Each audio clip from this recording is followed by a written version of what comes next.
Big game against a team that we knew they were going to come in here fired up for the way that we beat them on New Year's Day at their place. The team has a lot of pride. They won our league last year, and to come out and play like this, the guys stepped up in a big way and in a game that we really needed.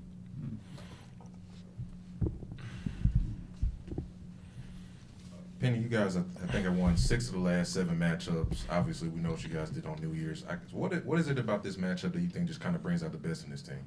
I really don't know. I wish we could bottle that up, honestly. It's just, I don't know, maybe it's the actual matchups that we have, but it's just, I know the history of Wichita State basketball, and I think that the preparation for them is always tough because we know that they're a team that can get after you and they can beat you. So I think it's just the fear of losing and knowing that they can beat us, because sometimes they go into games and they overlook teams. We know we could never overlook Wichita State, so those guys, they play extra hard. Terry and then Mark. Hey, Coach, defensively, that's probably one of the first halves of basketball you played defensively this year. What did you do well defensively and how can you carry that over? We made them take tough shots. We sped them up and made them take tough shots. That's what we try to do to everybody. They didn't make their shots, but it was because we pushed them into situations where they had to take tough shots. So we wanted them to be a jump shot shooting team today, and it happened for us. And they didn't knock down the shots. Penny, to see your players, the team, the whole program kind of perform as well as they did in a high stress moment, given where we are. How reassuring is that going into the last week of the regular season, the conference tournament, to see you guys put together a complete performance like this? Yeah, no, it feels good because that's what you want to see as a staff. You want to see the carryover from what we've been teaching all year. And we have spurts to where we look really good in games, and then we'll have a lull to where we look pretty poorly. But today, but today, it was a complete game. Proud of that. Coach, you just mentioned Wichita State's history. During the game, fans were, kind of, having fun with Wichita State, and one of the coaches turned around and said, "You guys will make one NCAA tournament, and we've made plenty." So to have a coach on the sideline kind of say something like that, how does that motivate you guys when, teams are kind of looking at Memphis in that way? Yeah, we're building our culture. They've done a great job at Wichita State. I mean, he's right. We have to make it first, but right now we're fighting our hearts out to do whatever we need to do. But it's more motivation for us to do so, because if you're not making NCAA tournaments, then you're not being successful. And they have a string of years in a row where they were so dominant. Whether that was the right thing to say at the time, maybe not. But we'll have to respect that and then just take that energy into the conference tournament. Let's go Mike and then Jeff. Yep. Penny, you said last week that you can't have March Madness without February success. You're now turning the calendar to March. This is a program that you've built that the last 2 Februarys, really, you've been almost unbeatable. How do you translate that to the most important month of your season, which is March, which starts in a couple days? Yeah, that's just with the preparation. That's with the understanding of what's at stake. We've really been preparing so hard for these games because we know what's at stake. So for us to transition from February to March, it's the same mentality. It's 1-0. We've kept that same mentality of the tunnel vision of just being 1-0, not trying to overlook anyone. South Florida played a great game last night at Cincinnati and beat them. They're very capable at home because teams play well at home, so we know it's not going to be easy.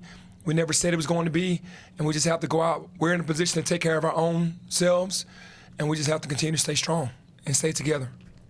Jeff, Jason, and Steven. You said the other day that you don't like adventurous. Was it nice to have a game where you could relax just a little bit? It was very nice. We haven't had one of these in a long time, honestly, and it was nice to have all the everything clicking on the same level with the guys and to have some breathing room.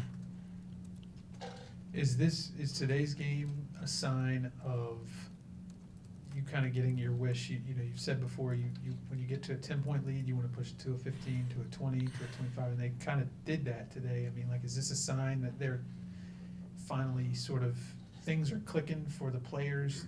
What you've been preaching? Yeah, I'm definitely celebrating all small victories, and that small victory is me wanting us to get the killer mentality when we get up 5 to 10 to 20 to 30 and just keep pushing and don't let off the gas. Even though, the second half it was 40-42, but we still played strong for the entire game. Penny, whatever you said to Landers before the Houston game, it seems like he's really taking it to heart. Not only is he scoring more, he's scoring efficiently, 50%, I think, in 4 of the last 5 games. I guess how proud of you have you been into how he's responded to you and kept this up as you guys are kind of extending your winning streak? Yeah, very proud. But I was hoping that starting him against Houston was going to do that. He's a basketball player, and I want him to be happy. When he's happy, he plays at a high level, and that's where I want him to stay. Showing him the utmost respect and confidence in his game to let him go out there and play the way that he wants to play within the system, and we're getting him shots, and he's knocking down shots for us. So for me, his hard work, even still having a leg injury, still trying to work through that and still play for us has been big for us. Penny, just as a follow-up to that, when Landers is hitting shots, what does that do for the offense for everyone around him when he's scoring the way he did, especially in the first half? Yeah, when he's scoring, he can score in bunches. It gives everyone else confidence. It gives everyone else that feeling of, okay, he's ready to play and that he's hot. When he gets hot, he's hard to stop. And, that gave Lester some momentum today. And, we ended up shooting 50% from behind the three-point line because of his play. Mike and then Frank. Penny, everyone seems to have an opinion these days about who's done enough to get into the field. Have you guys, in your eyes, done enough, or do you have maybe not a number, but what you have to get done in this last week of the regular season and in Dallas to ensure that Memphis is part of that NCAA tournament? For me, we've done enough. I really feel like we have. Beating Houston at Houston, beating Alabama at home when they're the hottest team in the country. Beating Virginia Tech, who's been playing pretty good basketball. We've done some things, that some other teams haven't. Our quad one record is pretty good. Our wins, and if that's what they're going by, then we've done a fantastic job in that area. Yeah, we've lost some games very early in the season, and then we had injuries when conference started, but ever since we've been kind of full staff, with the exception of Imani, we've only lost 1 game together, so that should show everyone who we really are.